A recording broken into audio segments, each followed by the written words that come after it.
Hi everyone, Ernest Bondarenko is here again. Today we are going to talk about what restaurants don't want you to know. There are at least 3 complex things a chef and a restaurant have to keep in mind for the business to stay afloat. You would never guess, but the first one is your safety.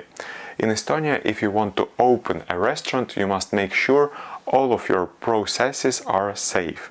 This means that the paths of dirty dishes and ready-made food should never cross. There are specific processes for getting the raw products, cooking, storing, and they must be strictly followed. All the kitchen staff and anyone who enters the kitchen, including waiters, are required to take food safety courses. While these procedures are often a formality for the food department and random inspections are rare, they do happen. If a restaurant has a violation, for instance, if someone gets food poisoning, the inspection that follows will be very, very thorough. The inspector will check everything from refrigerator, thermometers to microbiological samples. It's a huge challenge to have everything perfect. So restaurants maintain a culture of cleanliness and order to avoid such an inspection in the first place. The second and arguably most important aspect for a restaurant owner is the restaurant must generate income. A restaurant isn't a charity, it's a business. And how does a business work? You buy cheap and you sell expensive. The cost of ingredients should be significantly lower than the price at which the dish is sold. A restaurant has to cover a lot of expenses, from rent to salaries. And if you have 10 people dancing around a single pot of soup, you'll have to sell that soup at least 10-fold higher price. And not every restaurant is able to find enough clients willing to cover these costs. Finally, we get to the third point, taste. You might have thought it would be the first one, but it's far from that. When it comes to taste, there are few categories. On one hand, you have places that are cooking something you wouldn't feed to your dog. We call that not tasty. Thankfully, there aren't many places like that. Sometimes you see them because taste is so subjective and some people just don't care. On the other hand, you have a gastronomic event. A meal tastes exceptionally good and at the same time it's memorable and surprising as well, and the music is right and the service, and these are always rare. And in the middle you have 2 options. I'd call it normal and good.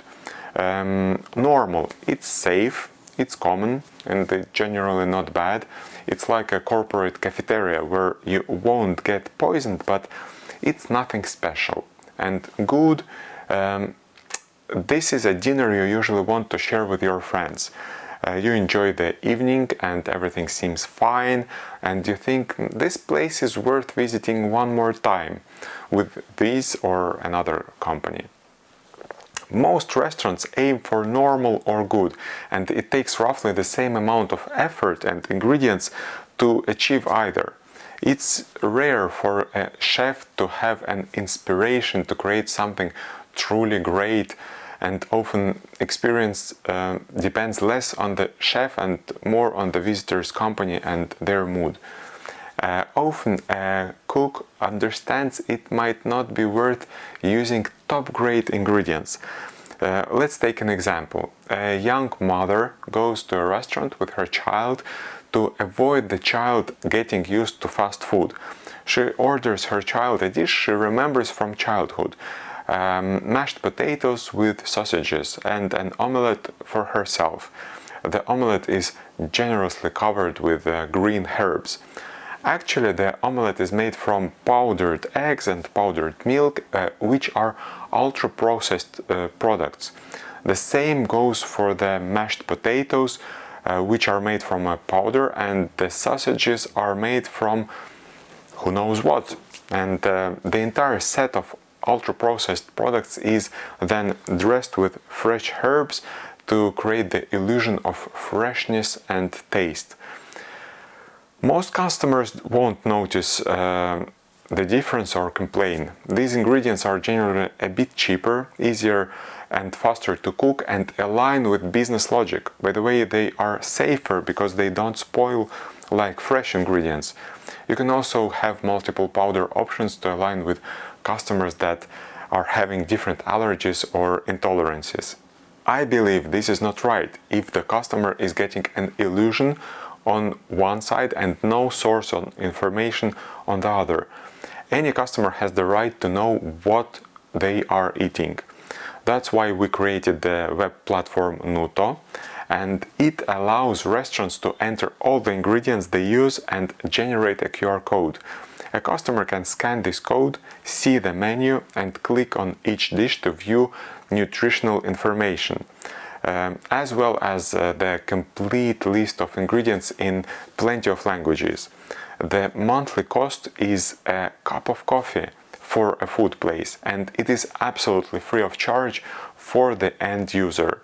According to the EU regulations, you have a right for this information, but most restaurants don't provide it.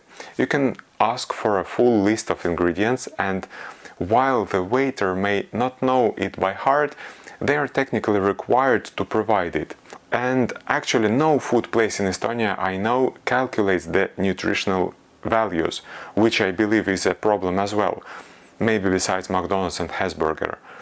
If you also think this is a problem, give this video a like, share your thoughts in the comments, and if you have any questions, feel free to ask.